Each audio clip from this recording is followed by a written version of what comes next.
that doesn't mean diplomacy is a bad idea. But in an ideal world, during the meeting with his Russian counterpart, Trump would firmly lay out what the United States expects from Russia and the further potential costs to the Kremlin of its anti-status quo, disruptive international behavior. Considering U.S. interests, here's what Trump should do to make the summit a success. First, he would make an ultimatum, informing Putin that if the Russian government continues to meddle in U.S. democracy via cyber hacking, social media, money, bribery or any other new creative means, the United States will beef up existing sanctions on Russia to the extreme, akin to sanctions against North Korea and Iran. The U.S. government would also consider additional proportional responses. The president would next inform his counterpart that the United States and the 68-state coalition fighting ISIS in eastern Syria will not leave until a transition plan to replace dictator Bashar Assad is in place. Keeping Assad in place will not provide the Syrian government with sufficient credibility to actually govern the entire population, which is ultimately the best way to counter extremism.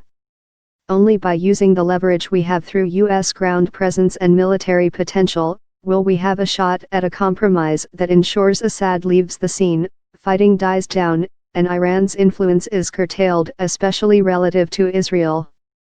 In this ideal situation, Trump would also defend the principle of inviolability of borders.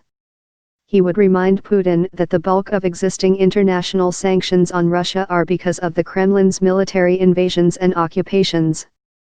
At issue is the territorial sovereignty of Ukraine, following Russia's annexation of the Crimean Peninsula from Ukraine in 2014.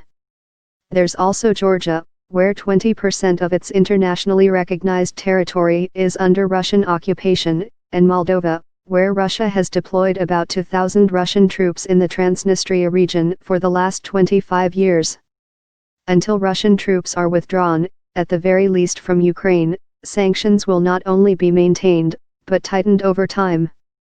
The president would also clarify that the NATO alliance will respond to any attack, even a cyber attack on civilian targets, or one conducted by special operators disguised as civilians. The president would also validate Moscow's concerns about the military balance between Russia and the United States, and about increasing Chinese strategic nuclear forces. He would call for high-level bilateral and multilateral talks on these issues.